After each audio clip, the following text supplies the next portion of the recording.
The City of Phoenix holds community budget hearings throughout April, allowing residents to comment and make suggestions on the city manager's trial budget before final decisions are made.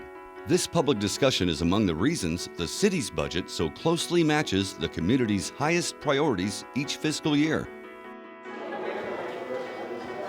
Well, good evening, everybody. Thanks for being here. My name is Mario Paniagua. I'm with the City of Phoenix, Deputy City Manager.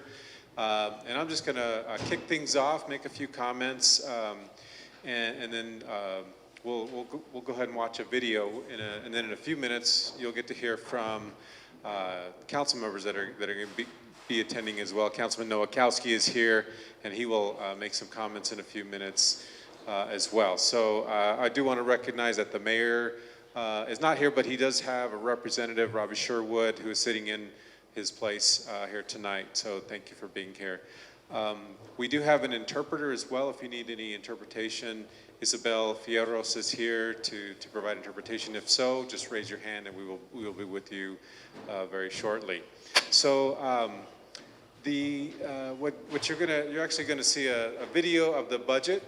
Also available is a budget summary in this document here, so if you didn't get one of these up front, we can bring one to you, or you can feel free to grab one.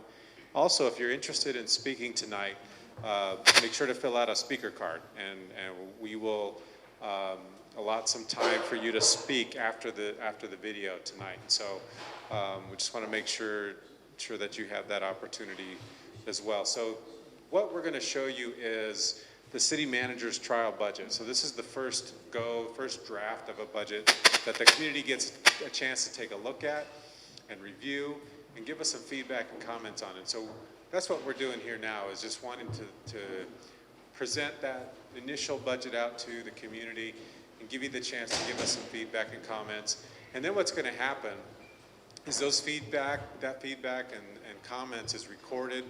The city council and the mayor all take that into account as the budget develops into the next stage. So in May, a revised budget that takes into account comments and feedback from the community comes back to the city council. On May 9th, that's going to be presented to the city council. And then it's not until May 23rd that action by the council is scheduled to happen. And so just wanted to walk that process through with you. So several opportunities for the community to provide input. This is one of 17 budget hearings. There are actually 2 that are taking place tonight. They're going to be taking place through April 20th of this month. So with that, I'm going to go ahead and kick off the video. And then after that, we'll hear from council members Nowakowski and Vice Mayor Pastor. And then we'll hear from you.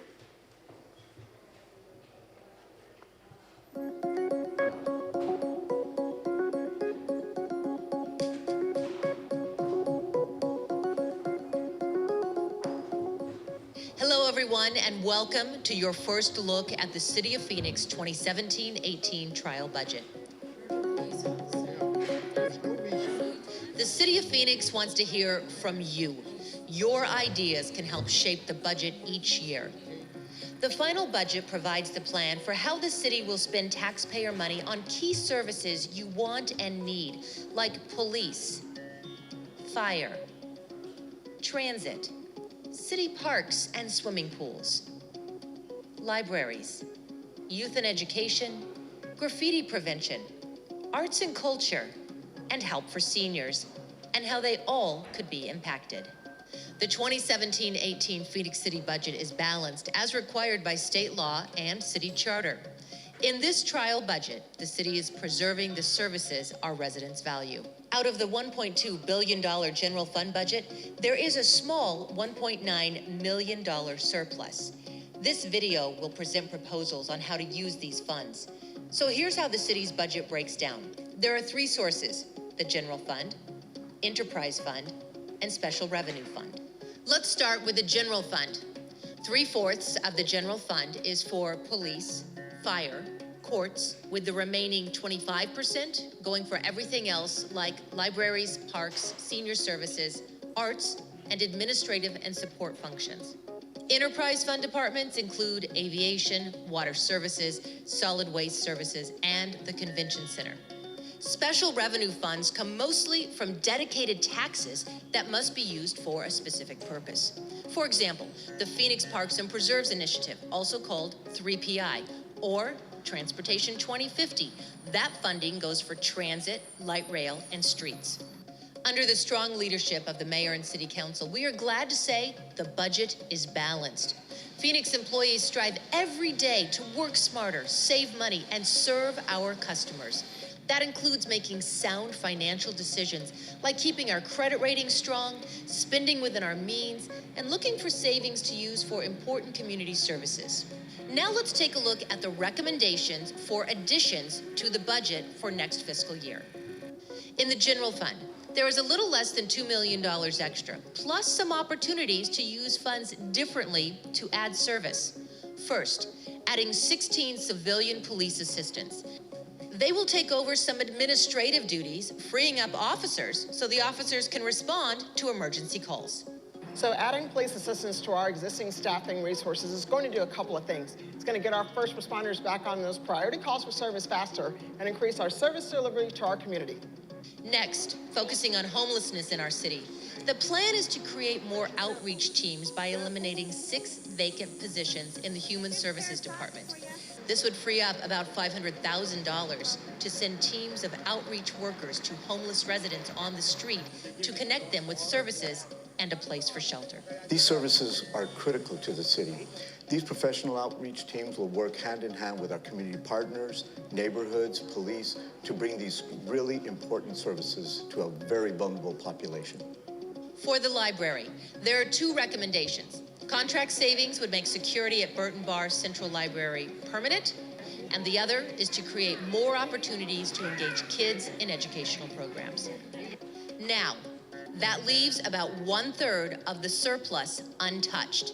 So the proposed budget calls for strategically setting aside that funding, about $641,000, into a rainy day fund. The intent is to offset a potential deficit in the 2018-19 budget, which was projected in the city's 5-year forecast. Okay, time now to get back to the 2017-18 budget proposals. Let's look at the enterprise funds. These services are funded with user fees, with the exception of the Phoenix Convention Center. The budget calls for putting a new emergency operations center and ambulance at Sky Harbor International Airport. This would ensure that if anyone at the airport needs medical attention, they can get to the hospital quickly from Sky Harbor. Next, the solid waste funds pays for our trash collection and recycling services. It's proposed to add 8 positions to enhance worker safety and increase collections. Perhaps you've heard of the Reimagine Phoenix campaign. This is all part of support for the goal from mayor and council to divert 40% of what ends up in our landfills by the year 2020 through recycling, composting, and education. Okay, now to other restricted funds, which are dedicated to specific services. The Phoenix Parks and Preserve Initiative Fund comes from a 1/10 cent tax to support our world-renowned parks system. To support safe use of our parks and preserve system and public safety, the trial budget would add 22 new park rangers. This would extend trailhead hours and provide additional support at flatland parks around the city. By adding rangers, we can extend the park hours at specific locations by 2 additional hours, which means that instead of hiking in the heat of the day, you can hike a little bit later. You can drive actually into the trailhead and continue your hiking later into the evening while it's still a little bit cooler. 13 of the new park rangers would be assigned to the city's more heavily visited locations, including North Mountain, Piestewa Peak, South Mountain, and other trailheads like Echo Canyon, Cholla, and Lookout. The other 9 would be assigned to flatland parks. Additional rangers in our community and flatland parks provide that extra layer of customer service that we currently don't have, and it'll provide an opportunity for people to get education or learn more about what's going on in the parks and just provide that extra layer of enhanced customer service. Also included would be funding to maintain 2 new dog parks, one at Reach 11 and the other at Deer Valley Park. From the Transportation 2050 funds, the budget calls for expanding service on some of the busiest routes around the city. It would also increase weekday midday frequency on routes serving Thomas and Camelback roads. And from the Development Services Fund, the proposal is to add several positions to keep up with increased building permits and inspections due to economic growth. Also, to increase and enhance communication and continue our efforts to streamline processes. One last important update is on the hiring of more police officers and firefighters. The city is on target to meet its recruiting goals of 3,125 officers and 1,615 firefighters. This budget that we're talking about now includes the addition of roughly 250 officers next year, getting us to our sustainable goal. So it's important for us to keep the public safe and live within our means. In 2009, our public safety funds were significantly in a deficit. To avoid layoffs and to balance the budget, we stopped hiring. By 2015, we were back, and we've been hiring police officers and firefighters since then. While we're down from our peak level of staffing in the police department, we're also significantly down in our calls for service to the department. Over the last few years, as population and calls for service have increased, we're also fortunate to return to hiring officers. So we've been recruiting in-state for a long time, but now we have that extra effort to be able to go out of state to recruit. What an amazing opportunity to increase the number of people that we find and can look for to build our staffing here in the Phoenix Police Department. It allows a safe, effective response to whatever emergency is happening in the city of Phoenix. So whether it's a heart attack, if it's a house fire, structure fire, if it's a mountain rescue, is that by having four-person staffing, it ensures adequate, safe response to meet whatever needs we encounter. Now keep in mind, this year's budget hasn't been adopted just yet. Your input is important, and the City of Phoenix wants to hear from you on what the upcoming budget should look like. So to recap a few highlights, the 2017-18 trial budget calls for 16 new police assistants to free up sworn officers from administrative work, 22 park rangers, which would allow some trailheads to be open longer during the summer, and reutilizing city resources to expand the city's homeless outreach. Again, this is a balanced budget with some money set aside as a head start for future use. 17 public hearings will take place this month across all council districts, and you are encouraged to attend. Make sure you pick up a budget pamphlet outlining all the proposals and options at any of the public meeting or online at phoenix.gov/budget. You can also send your comments or questions to budget.research@phoenix.gov, or to reach us by phone, please call 602-262-4800. You can also comment on social media by using #PhoenixBudget. Thank you for your interest in the City of Phoenix budget and being a part of the budget process.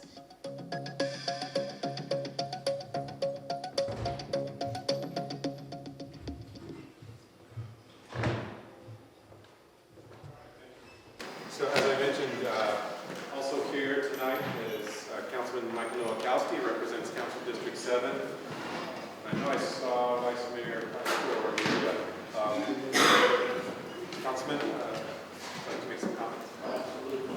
First of all, I just want to thank everyone for coming out. It's so important that we listen to you all, how to spend your tax dollars wisely. We come up with the budget every year, but sometimes we need to change it a little bit. And let me tell you, we really take your input into consideration. One of the things that I remember 3 years ago, we had advocates for bike lanes. They came out in every single budget hearing, and we've created bike lanes throughout the city of Phoenix.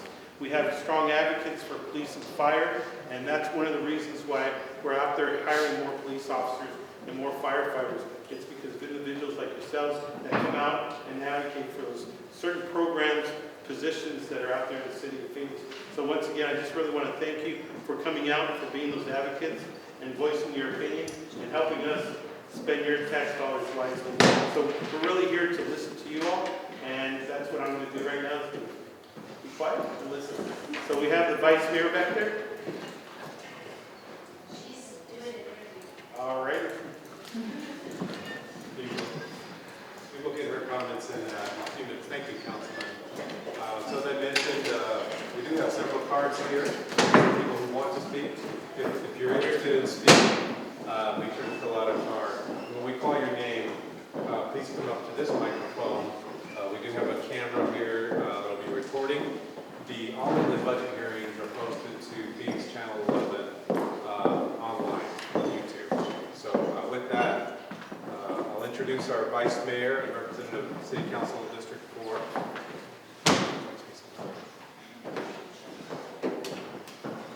Welcome. This is my third budget hearing, and look forward to hearing all the new ideas and great things that you would like to see. I'm glad you're here actively participating, and to me this is very important where we hear the community's voice. So welcome.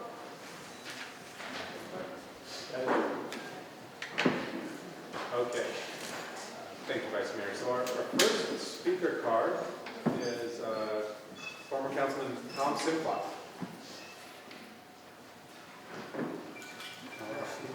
So, he's actually not to speak, thank you. But he did state in his comments he'd like us to maintain arts funding and increase it if possible. So our second speaker is from Franklin Marino.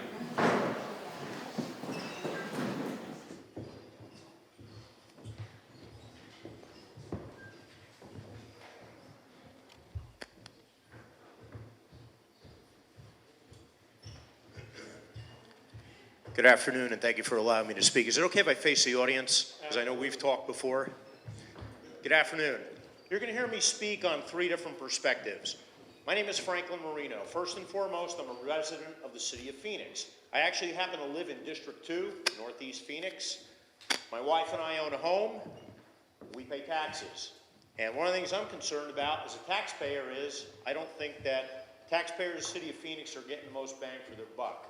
Secondly, I'm a city employee. I'm a 22-year veteran of the Phoenix Police Department. And for the vast majority of my career, I wore a uniform. I drove around a marked patrol vehicle answering this. This is called a police radio. In other words, I was the guy who showed up at your house or business when you called 911 or needed the police. Third hat, I'm the secretary of the Phoenix Law Enforcement Association, the police union that represents the rank and file Phoenix police officers and detectives that are out there doing the share of the heavy lifting when it comes to calls for service and helping our citizens out when the citizens call the police. Now, you heard we're going to hire 16 police assistants. Well, on paper, that sounds great. But when you look at the number, you got 16 police assistants that you're going to have to divide up between 7 precincts. I went to tech, and my simple math, it comes out to about 2 per precinct. And depending on what kind of schedule they're going to be working on, if they're going to be on a 4-10 schedule, that means they may work 4 days a week. If they're on 5/8, they're only going to work 5 days a week. And will they be on the same schedule? Will they both work the same shift? The bottom line is this, depending on the numbers that you go by, and they vary from month to month with hiring, but we're down anywhere between 350 to 420 officers. So 16 police assistants, it may help a little bit, but it's not going to help in the long run. And that's not counting that pretty much right now we have 32 officers that are eligible that have to retire this year because they're in what's called the drop program.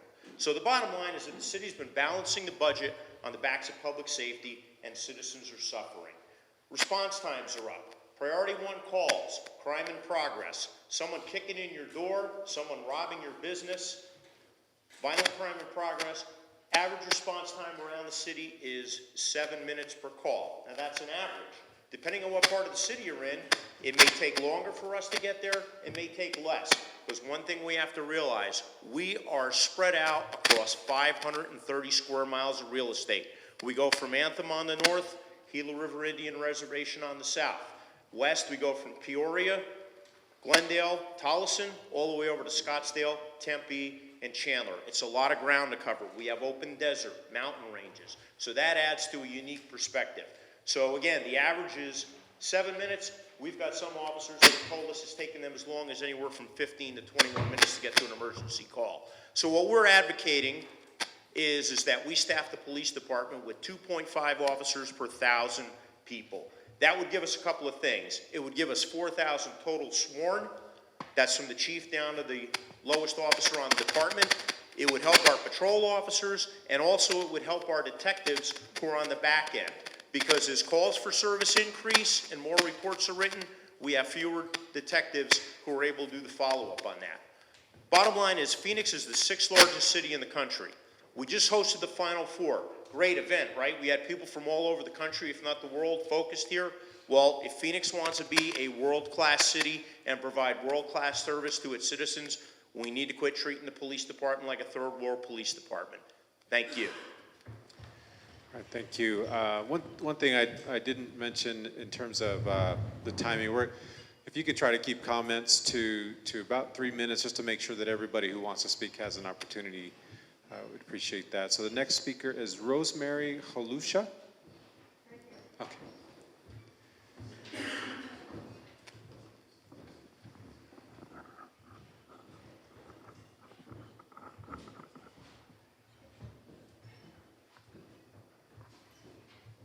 Good evening. Is that loud enough? No. Yeah. This is my, how many budget meetings? I started coming in '09, and I'm an advocate for the swimming pools. But this year and last year, I had some other comments. I'm going to read them so I don't get off on a tangent and take too long. I understand there will be a deficit between 43 and 64 million next year. After raising property taxes last year, it kind of boggles the mind. I was looking at the article by Dustin Gardner in the Arizona Republic about the 30 top retiree pensions. They come out to approximately 43 million. So, well, not quite, but pretty close. So if that's going to happen every year, and there's going to be more people retiring and more people coming up, how can you ever get a handle on that? I'm really curious. How is it possible? Talk about, okay, need for police. I am a founding member of the North Encanto Neighborhood Association between 19th and 15th Avenue, Earl, Osborne, and Thomas. And it's a nice neighborhood. We've been together about 25 years. However, now we have onslaughts of break-ins, burglaries in our cars, in our homes, people in our backyards. In fact, you're almost taking your life in your hands when you come out at night if you don't have a car or two in the driveway. So where's the police we've been trying to get? Response times are down. Sometimes they don't come at all. This is no criticism of the police. It's just the way the city has been running things. I would suggest if there's some way to change the retirement formula so these people don't get to retire in their early 50s or in their 50s at all. We'll be paying their pensions until they're in their 80s or 90s, and we'll be doing this every year. It's just simple math.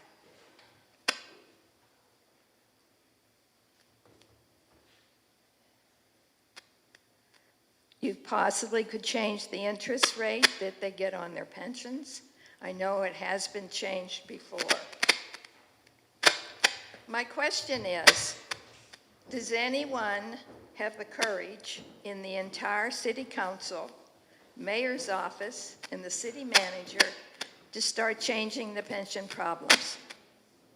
If the mayor is going to run for governor next year, he will not want to antagonize the bigwigs in the city. So when is anything ever going to be started to really make a dent? Because nothing is ever going to change just by reading that article. Okay, lastly, I remember when Phoenix was a beautiful city. It was clean.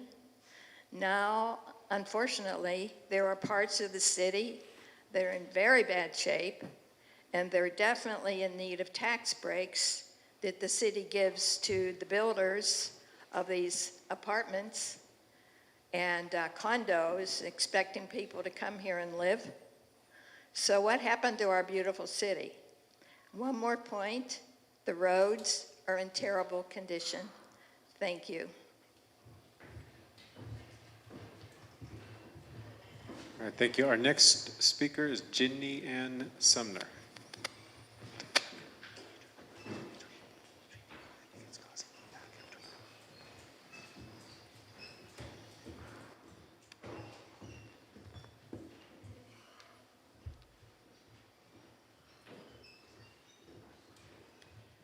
Good evening, excuse me, good evening, and thank you for this opportunity tonight. I have 3 questions, please. The first one is, if we already know we have a large deficit looming next year, why aren't we starting to address the issue now? Second, if we will be losing more police officers to attrition than we are planning to hire, why are we hiring so few? And third, if we have a successful police program that works in conjunction with human services, why would we not strengthen it rather than amend it? If you are homeless and will accept help, the MRO program serves you well. If you are homeless by choice or criminally homeless, MRO serves the neighborhoods and the cities well. MRO is successful with trained police, trained human resource managers, and together they work with the judges. And that's what really works for our neighborhoods, that collaboration. You can call the proposed expenditure outreach, engagement, or navigation, but it is not case management. We had 5 people working on MROPE cases, and now we have 2 with 12 police officers. What we really need are more case managers. Please don't waste our limited funds by adding one more layer the citizens and the police have to navigate. Please help our entire city with more case managers. The need for case managers far outweighs any need for navigators. Thank you.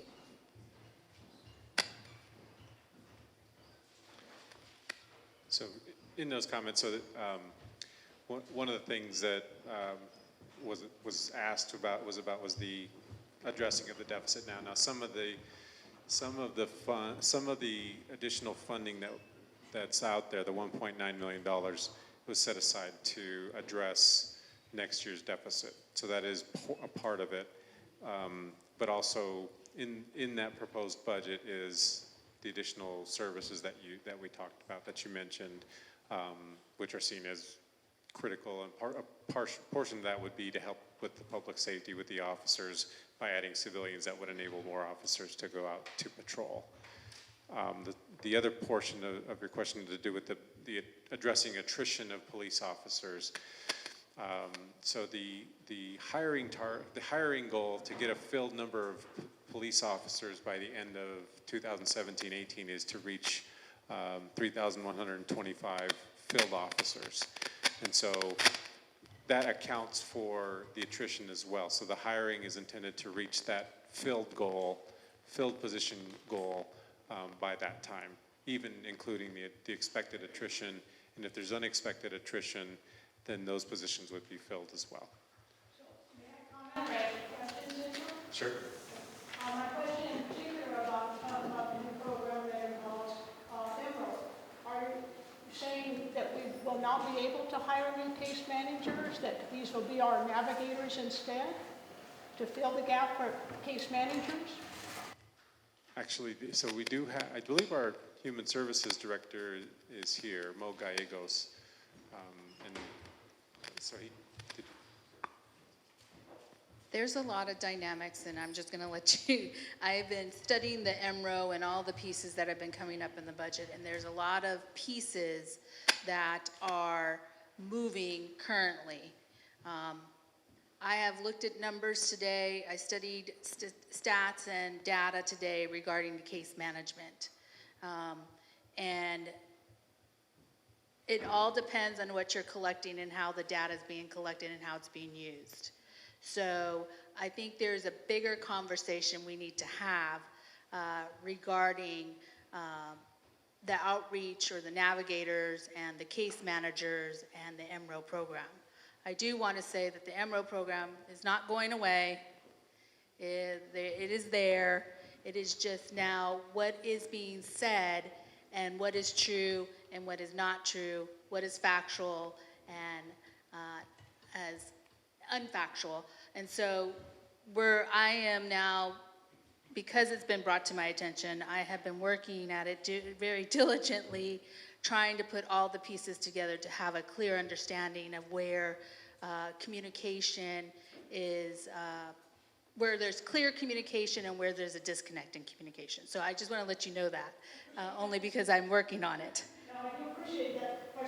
I guess my question is, how will the public know what we results of these discussions are, and how will we be able to make recommendations based on that, please? So I am asking the department director to pull you, Neil, and others together for all of us to have a very collaborative, lively conversation as to what is true, what is not true, and what can we do. I strongly believe all of us that are part of this, in the bigger collective, we're all trying to solve the same problem. It's just how are we going to get there? And what are the elements that we need to get there? And so I think we're all in good intentions. It's just, what does that look like? And so I have made a request today for that meeting to come about. Okay? And one other question you want to talk about the police. So you're saying that even with the attrition, that with the hiring office, the officers we're hiring now, we will be fully staffed at what rate, please? So the hiring goal is to reach 3,125 officers, which is the amount that the budget is projected to be able to cover, and then that would be the sustained filled number that the city would have. What the budget will be able to cover, not necessarily the number of officers we need, or just what our budget can do. Right, 3,125. So our next speaker is Craig Tripkin. Oh, Mo, did you have any comments in terms of the MRO program or the homeless program? Just very briefly, the Misdemeanor Repeat Offender Program, MROP, is a very specialized tool the police department utilizes. It's a tool that instead of taking one person and arresting them and they're out the next day, and then they engage them again, they arrest them and they're out the next day, instead they work with that individual and they build a case with the prosecutor's office. Along that line, along that way, along that road, a human services worker may be called in to try to help to engage them in services. If they engage in services, we take them. If not, it continues down that road. We are not decreasing the resources to the caseload for MRO. The other part of that, though, is the whole homeless outreach and engagement. What that is those are all the everyday people going out and having to engage people that are experiencing homelessness. That is that is part of the big funnel that brings it down into MRO. That is where we are having a lot of difficulty keeping up with that piece of what we need to do out in the community. And that's why this particular contract is to beef all of that up. We are going to have 2 dedicated MRO case managers. Right now, we only have the case though for 1. We're going to have 2. If in the future more are needed, we will evaluate that, reallocate resources from our family service centers if that's what we need to do when that need is there. So I just wanted to clarify. So I'd like to reserve my comments and questions until after we have the meeting that was mentioned. Thank you. Okay, now former Councilman Craig Tripp. Hi. I do actually have some data, and I was just trying to look it up. I'm here representing Central Arizona Shelter Services. We are the largest homeless shelter in the state. We've been providing services for 30 years, and I think we're the gold standard of services. I believe the outreach program is a good idea. Let me back up. We have 2 critical needs that I want to speak to. And we really need some city help on this. Number 1, we're looking at an operating deficit of $200,000 this year. That is just plain expenses going up, utilities, health insurance is going up by over 25%, space costs, just the across-the-board costs. And we are down about $200,000 from where we were city funding-wise about 8 years ago. So we've been trying to do more with less. We have an aggressive fundraising goal for this year, which includes a 30% increase in our fundraising, but we still are looking at a deficit, which is going to require cutting back services. Second thing is, we need more caseworkers, and we heard about caseworkers. I have data, and unfortunately, I was trying to call it up on my phone a second ago because I didn't know this was going to come up quite this specifically. If the outreach program is going to work, we need to create beds at at CAS so that when the outreach people get somebody and they find somebody who is willing to come in, and it's going to take sometimes many contacts for them, they have to have a place to take them. We need to create beds. The way we're going to create beds at CAS is by reducing our length of stay. The way we're going to reduce our length of stay is by having more caseworkers. Right now, we're a 50-to-1 ratio for caseworkers. The national standard is 30-to-1. You know, call national standards what you will. I have definitive proof, and I wish that I was calling it up on the phone. I couldn't quite get to it. But basically, we divide people into 3 categories. They're scored when they come in according to a scoring system, which is HUD-based. And the people who score highest, who are most chronic, who have the most problems, get the most casework. And then we have a middle level and we have a lower level of people. Now, the lower level of people get virtually no casework. The top level get the most casework, and the middle obviously gets the middle. The length of stay directly correlates with the more casework, the shorter the length of stay. The least casework, absolutely the longest length of stay. And it is rock solid data, and I've got it, and I shared it with Councilwoman Gallego the other day, or at least her staff, and I was trying to call it up on my phone, but we're talking about absolute data which shows that more casework creates lower length of stay, which is going to create beds at CAS, which is going to help make the outreach program more successful when they manage to get somebody to come in. I'll be brief. I don't know how much time I've got left. Homelessness is getting worse throughout the city.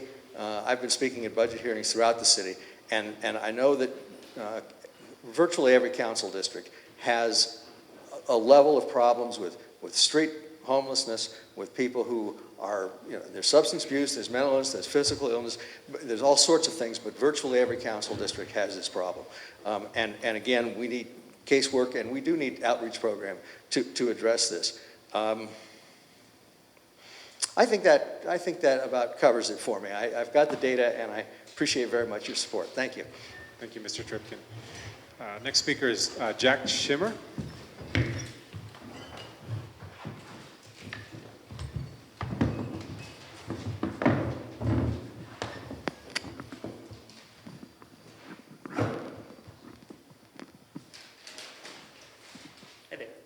My name is Jack. I'm a citizen of District 7, and I'm here to advocate for the arts. I'd like to begin by thanking both of you and the whole council for your support of the arts in Phoenix. There's no doubt in my mind that the arts improve the quality of life and also the economy in our city, so I thank you for helping to make that possible. I grew up in Scottsdale, but found my arts education in Phoenix. I was very lucky in high school. I attended weekly Phoenix Youth Symphony rehearsals and rehearsals for a group called Young Sounds, both of which are in District 4, and would go to concerts and eventually got to perform while still in high school with the Phoenix Symphony, of course, in your district. I moved away for graduate school, and then 2 years ago got a job working remotely in an administrative role for an arts organization that's in Michigan. And the job offered me the flexibility to live in any of the 10 largest American metropolitan areas. And I opted to move back to Phoenix, to Council District 7. Because in this community, unlike in San Francisco or LA or Chicago, I knew that I could support myself and also contribute to the artistic community and to Phoenix as a whole right away. So that was 2 years ago. I'm so glad I made that decision. And just as sort of an example of that, on a recent weekend, all in one weekend, I attended a jazz concert at the Nash, and a play at Phoenix Center for the Arts, which are both in District 7, another play at Arizona Theater Company. All of those are supported by the Phoenix Office of Arts and Culture. All of them are within walking distance of my home, and the 2 in Council District 7 were sold out. Standing room only for a jazz club in downtown Phoenix is kind of a foreign concept to a lot of my friends. So I just want to thank you again for the $60,000 increase in funding for the Arts and Culture Grants Program last year, and any additional funding you can allocate this year will allow the Phoenix Office of Arts and Culture to award more grants to smaller up-and-coming organizations and to sustain and grow our new Neighborhood Arts Grants Program, which helps to address local community needs. Thank you. Thank you. Jim McPherson is our next speaker. Hi, Jim McPherson, resident of District 4, and I work in your district. So I got you both covered. I'd like to put in a plug for fuller implementation of the tree and shade master plan. We have a master plan. We have sustainability goals. We have character district reports and documents, and we just we need to complete them. We need to implement them. We need to fund them. And so I'm hoping that maybe all the departments that are kind of place-based, like transportation and parks, think about creative ways of adding trees and shade in their master planning, so we can up that goal to 25% by the year 2030. I know our urban forester, our arborist, only one in the entire city of Phoenix, is even thinking about, maybe we need to move it to 2050. And by then, I'll be underground as opposed to enjoying the above ground. So, thank you. Thank you.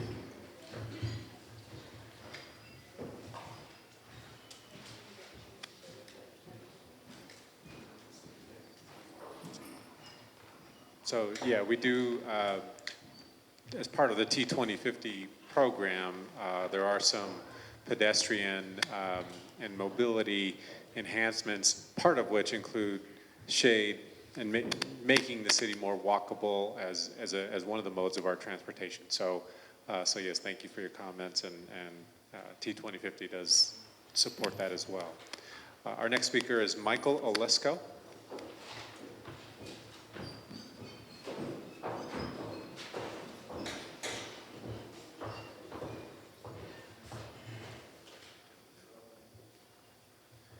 Good evening, Vice Mayor Pastor, Councilman Michael Nowakowski, residents and neighbors of Phoenix.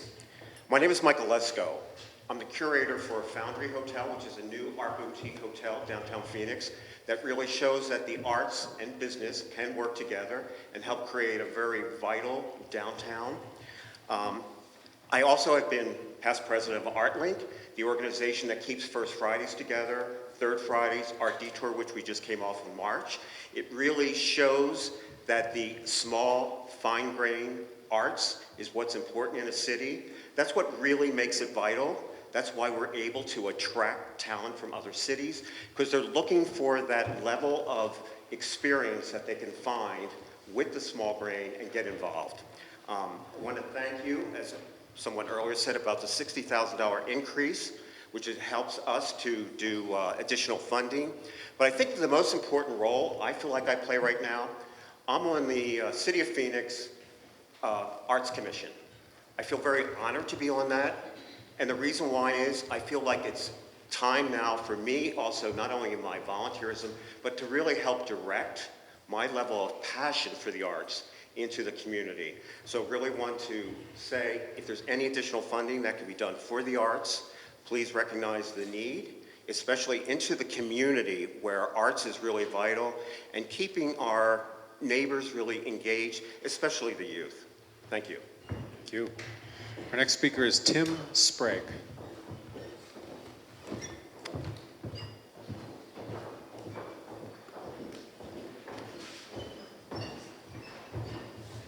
Thank you. Vice Mayor, Councilman, good to see you. Firstly, I want to say thank you for all the support that you have given parks. I'm here with 3 hats on tonight. One is a citizen, the father of 4 kids that live elsewhere, okay? One is a property owner, business owner in the area around Hance Park, and a third as the president of the Hance Park Conservancy.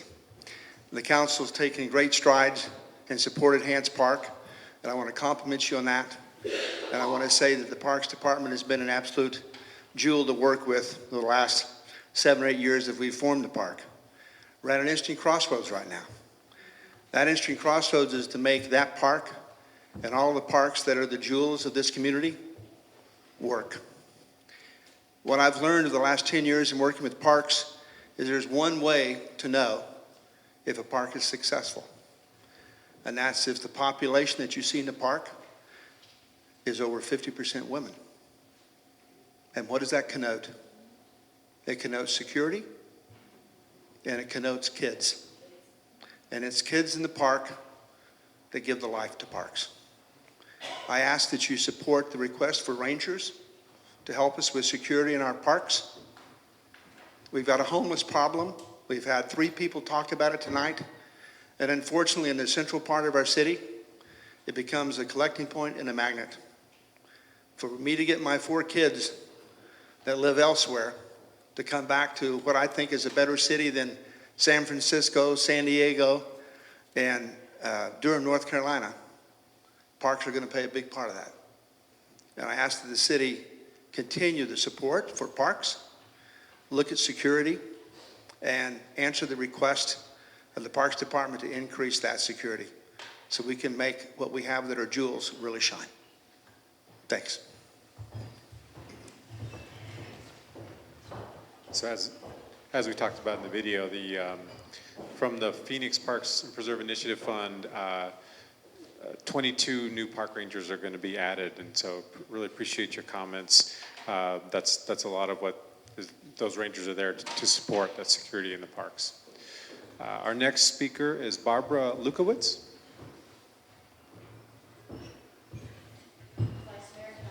Thank you very much for the budget hearings. My name is Barbara Lukowitz. I'm the Executive Director of Justice Center. Justice Center is the only day resource center in the United States that deals with the problem of senior homeless. Now, what does that mean? Anyone over 55 is able to come into a day resource center and receive a set of comprehensive services that will move them into housing. We probably get close to 60,000 visits at Justice Center. During the winter, we get about 130 people a day. During the summer, that's going to jump up to 180 people today, sometimes 190. We need more room. We need a navigator. I do want to say thank you very much to the police department, because whenever we have a crisis or whenever we have a problem in our center or outside our center, they are there within minutes. So thank you very much for that. What I want to tell you is that Phoenix needs to confront the problem of the grain of America when it comes to homelessness. The fastest growing part of the homelessness population is baby boomers. As people are going to age into homelessness, there may be a variety of reasons why they become homelessness. It may have been that they've been homeless for a while. It may be that they've had a catastrophic health event, or it may be that they've lost their home because of the downturn in the economy or the loss of their pension. Doesn't matter. It doesn't matter why they became homelessness. What we have to confront is that this problem is growing by 13% every year. 30% of the homeless people in the United States are over the age of 55. And so I want to urge the city of Phoenix, and I want to say thank you to Mo Gallegos, first of all, because when we spoke to him, he realized that the point-in-time survey didn't include seniors, and he's going to change that, and I thank Mo for that. But I want the city of Phoenix to understand we need additional housing for senior homeless people, whether it's emergency, transitional, or whether it's figuring out what to do for the gap of people between the ages of 55 and 62. So I urge you to work on that. I urge you to think about that. I'm glad to come and speak to you about the problem, but this is an emerging problem in the city of Phoenix, and we need to confront it. Thank you. Thank you very much. Our next speaker is Andrew, sorry if I mispronounced this, Knockel.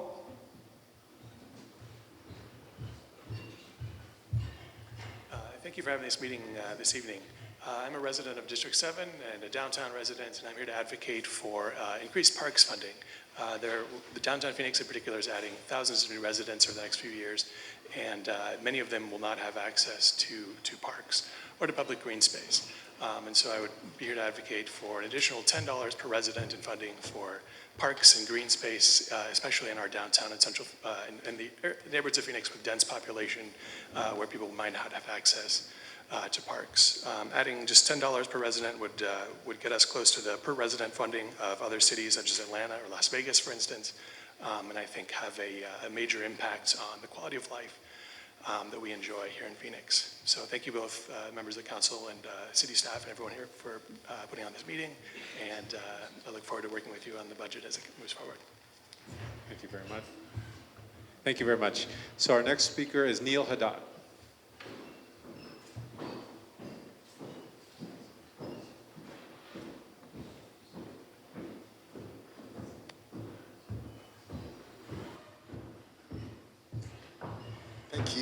Vice Mayor, Council Member Nowakowski, and Mr. Paniagua, thank you. So start the clock now. The 3 minutes that I have to speak here, multiply it by 2.5, and that's the average response time for a priority 1 call. So if you have a robbery in progress and you call 2.5 times as long as I'm going to be up here today before the average police officer gets to your home, or for a home invasion, or for a domestic violence situation, 7 minutes. What we don't talk about is, we don't talk about backup. A police officer is not going to enter into a domestic violence situation in a home by themselves. They're going to wait for backup. When we talk about that 7 minutes, we also have to think about the backup time that it takes for that backup car to get there. It's incredibly dangerous for the people that are in the home. There's great risk even for trained professionals that go to visit that home. Those are 2 problems that are not going to be solved by us getting to 3125. The other issue here is, what we also don't talk about was in 2014 when Commander Kurtenbach and I worked on the redistricting of the precincts, we were told, citizens were told, that the reason why we're doing this redistricting was to beef up squad sizes, excuse me. We have 116 squads. The ideal, if you ask people, they'll tell you what, 12 people should be on a squad. The average squad size right now is 6.9. 6.9 people per squad in our 116 squads across the city. So what does that mean? That means that people are way down, can't cover these larger squads that are a result of the redistricting that we did 3 years ago. All those are problems. Those are not going to be completed by hiring more up to 3125.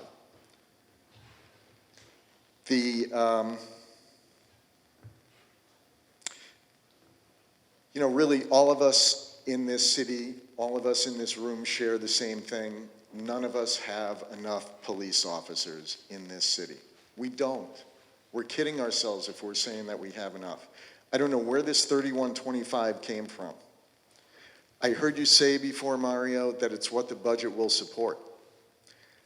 Who decided that? When was it decided? What input was received from stakeholders? Are we all stakeholders? We've had a number of rebids. We just had a rebid recently where people were moved around. I don't know, it was 140, 60, whatever it was, detectives moved. How about we think about the stress levels of having these lower squad sizes where people can't take vacations or see their kids play at soccer games? And how about thinking about the stress that it puts on a family when you have to do a rebid and young officers, who are typically the ones who are shifted around, have to worry about kids, new schedules, working things out with their spouse or partner? Are we thinking about the stresses that were put on that? I was fortunate enough to be selected to sit on the police chief selection committee this past year. Every single one of the candidates that came through said that policing has changed in the past 2.5 years, and we know what we're talking about when we say that. We're talking about stuff in the news where there have been violent stuff going on all over our country. And we're putting more stress on our police officers, and we're getting less service as a result. We don't have enough money. We're going to be short 40 to 60 million next year. That revenue has to come from somewhere. There have to be additional revenue sources. We understand that. We want everyone to make our elected officials and city management understand that too. So that's it for my time, but I have a couple other questions. Mario, you said 3125 was what the budget could handle. And again, I'm not sure you answered Ginny Ann's question when she asked you where that number comes from.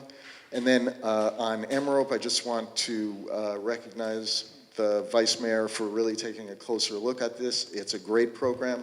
I know it's confusing, but there were no stakeholder meetings again on anything talking about that program or reducing that program. And I really have a problem when a person tells me that you have 4 people in fulfilling a certain role, you're going to take 2 away and there's no reduction in resources. I don't get that math. So, thank you. So Neil, tomorrow I believe you're meeting with the city manager, and Deanna's part of that, and you will see the numbers. So our next speaker is Martin Vogel.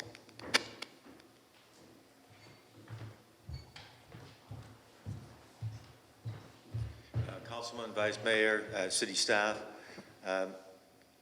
My name is Martin Vogel. I have been a long-term neighborhood organization leader as well as a block watch president for many years in this immediate area. I want to speak to 2 issues. One, in favor of both the additional allocations to the police department as well as to the parks. In total, we're talking about a fairly small amount, $3.3 million. Many people have spoken to the need for more police coverage. I do want to address a bigger picture question for the council. It's this: the budget in big numbers is $1.3 billion, 1,300 million. 70% of that approximately goes to public safety. That's the number of 700 to 800 or more million. 6 or 7 years ago, the city started a number of these innovation and efficiency studies. Already, I think page 2 of this budget brochure talks about savings of about 125 million through ideas to promote efficiency and safety. One of the studies that was done in 2010-11 was the so-called Berkshire report, an audit by an outside group on the police department. Basically, it addressed, among its recommendations, and many of the recommendations were adopted virtually immediately, but a major recommendation addressed the 4x10 shift that was discussed by the first speaker. Basically, the comment was that the 4x10 shift creates tremendous inefficiencies. Effectively, a 4x10 shift is a 4-day work week.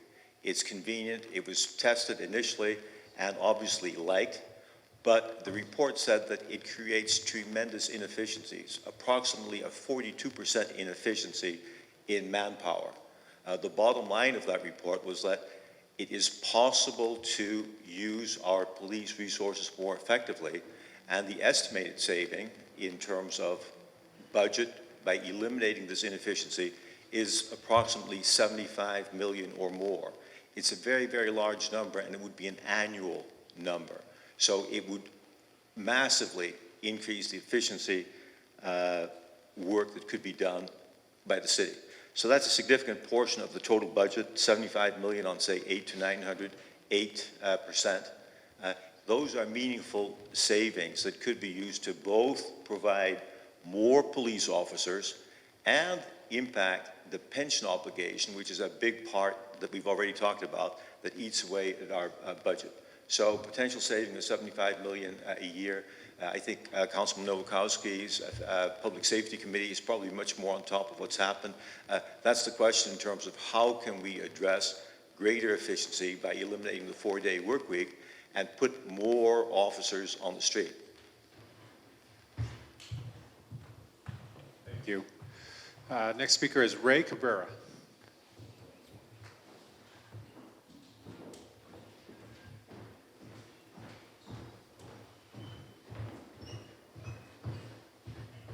Thank you, Councilman Nowakowski, Vice Mayor Pastor, thank you for having me. My name is Ray Cabrera, and I'm here wearing multiple hats as well.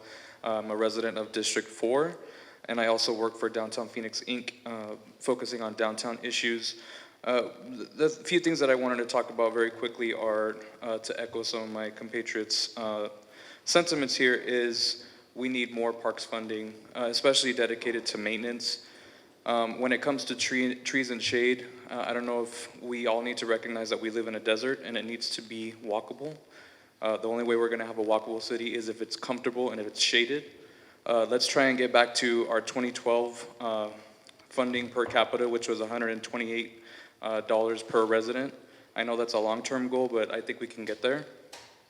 So a few other things to think about is we've gotten really good at these major events, the NCAA, the Super Bowl, and the college football championship. Let's treat our residents and the people who live here as good as we treat the visitors who come here and show our city off too. Thanks. Thank you very much. Michael Mendoza is the next speaker. Actually, Michael Mendoza marked no on the speak, on whether he wished to speak, but asked for additional parks funding and public art funding. And the last speaker card was also marked no to speak, and did write some comments on here about the property tax rate and a bond issuance, that the city hasn't done that in many years. Offered the idea to rent parking spaces for hikers. 32nd Street in Lincoln, we are getting towed when we park there. For police, if we trim detective ranks, we will reduce clearance. Will we reduce clearance rates in response time outside of emergencies? Really that critical in law enforcement. And then the fourth comment was thanks to the entire city administration. Highland Estates have now street signs, new paving, new recycling pickup truck, new median landscape, greater police service. That is all the cards that I have. Are there any more cards? Do you have a question? Yeah, I do. I have a comment. When I got up there and spoke, I felt like there was no feedback, that nobody heard me. Now, I could be wrong, and maybe I'm just pouting, but that's how I felt. I'm sorry. If I recall, you had brought up the pension. The neighborhoods, the pension, the roads, the police. I think if somebody had said something, like we're going to try, nothing. Well, I would say, Rosemary, right now, we're rolling out our T2050 on the transportation pieces and the road. You're seeing areas being paved. District 4 is one of the main areas that is part of the rollout. Our neighborhoods, we are doing the best that we can to keep our neighborhoods vibrant. We're doing a lot of efforts and cleanups within the city, within District 4. I can speak to District 4, what's happening. And as for police, we are trying to work towards that issue. Yes, and one thing on the pension that I can maybe give a little bit more insight on is the city's done pension reform over the last few years for the city civilian pension system, and really there are limitations in the state constitution as to how far reform can go when it comes to pension, and that applies to all types of public pension, whether it's for public safety employees or civilians. The good news is that for the city's pension system and the reforms that have been implemented, it's expected to save about $1 billion when you add up all the savings over the next 25 years. So that's a good thing. It doesn't mean that that we've completely solved the problem. It's still something that needs to be addressed on an ongoing basis. But that is something it's worth mentioning, that reform has been implemented. Voters adopted changes to the city pension system, to the city charter, in order for those savings to occur. I had a question, and I forgot to mention it when I was up there. And I was surprised when I read Dustin's article of people getting all their route. Are they still permitting sick days and vacation days payouts? Wasn't that going to be changed? So some of the changes in the reform cap that off. Well, so for the previous employees that couldn't, where changes couldn't be made for previous employees because of the protections in the Constitution, that will continue. But for the new employees, it was halted. The ability to use sick leave and vacation to contribute toward pensionable retirement. That's unheard of anywhere else. I remember we had a meeting with David Cavazos in 2010, and he talked about how all that is going to change. It didn't change. So it has changed. I think where the dynamic or the difference is, it has changed for those that are entering employment now of when it has happened. Those that were part of the city before the reform has happened, they are grandfathered. I'll use the term grandfather. I don't know if that's the correct term. Because that's what the agreement was when they entered the city. So they will receive all the benefits of the past. It's those that enter now in the future that do not, that has been reformed.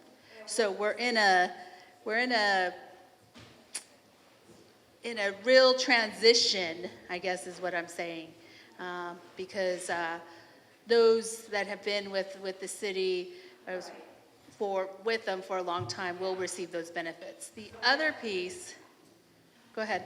That means you cannot now, the new people being hired, cannot now lump their vacation and cannot now lump their sick pay. Right, it cannot be part of their pension. Either one of those. Correct. Okay, that was my question. Thank you. And the other piece, somebody brought up the PSPRS, I think it is. I think I'm saying it right. If we want to have changes to it, it has to happen at the legislature. And it has to change. That's where change is going to happen. We as a city, we've had reform as far as we can go with the charter. And so really the bigger dialogue is with our legislatures on reform of that pension.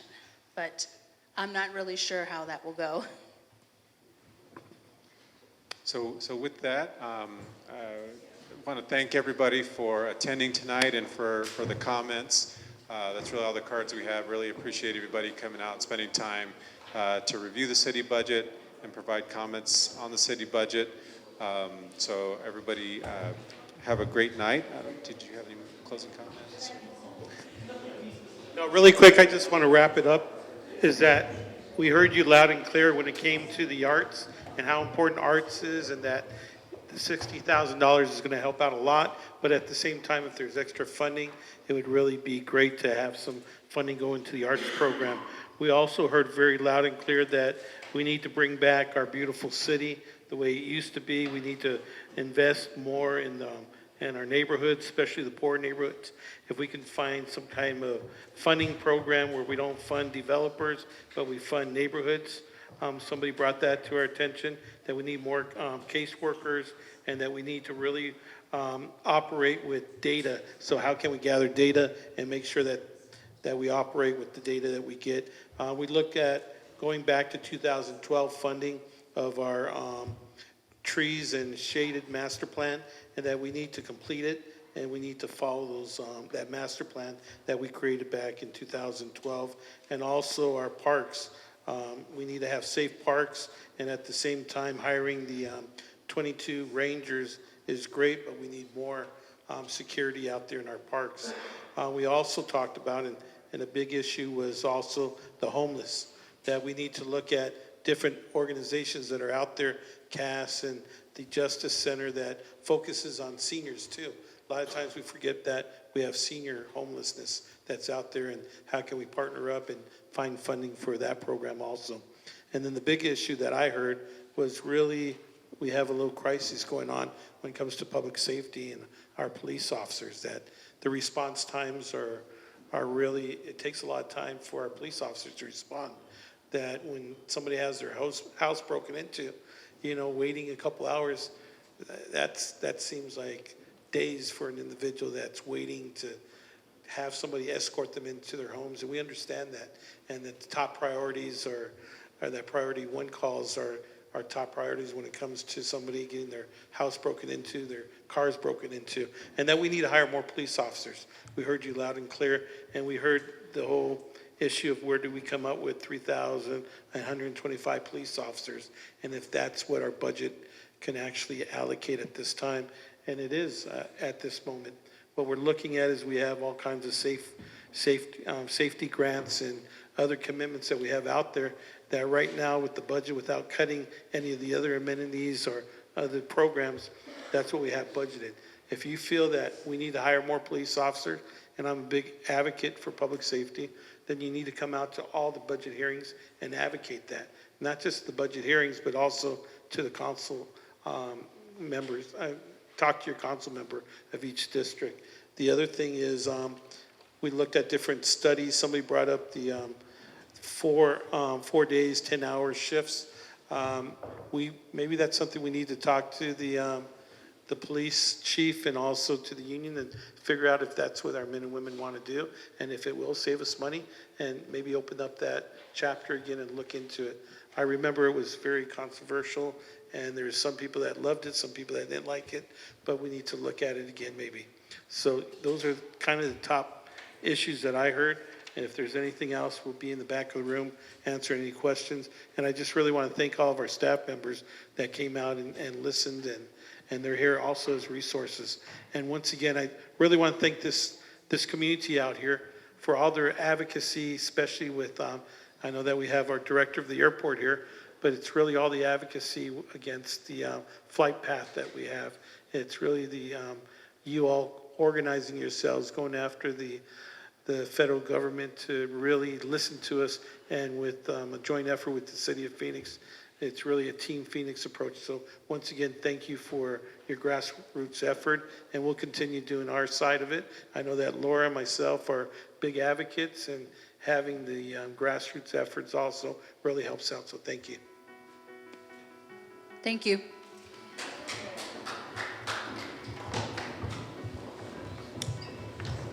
You have been watching a community budget hearing held recently in Phoenix. For questions, comments, or ideas, please visit phoenix.gov or call 602-262-4800. You can also send feedback through social media by using #PhoenixBudget. This video can also be seen online at phoenix.gov/PHXTV or youtube.com/City of Phoenix AZ.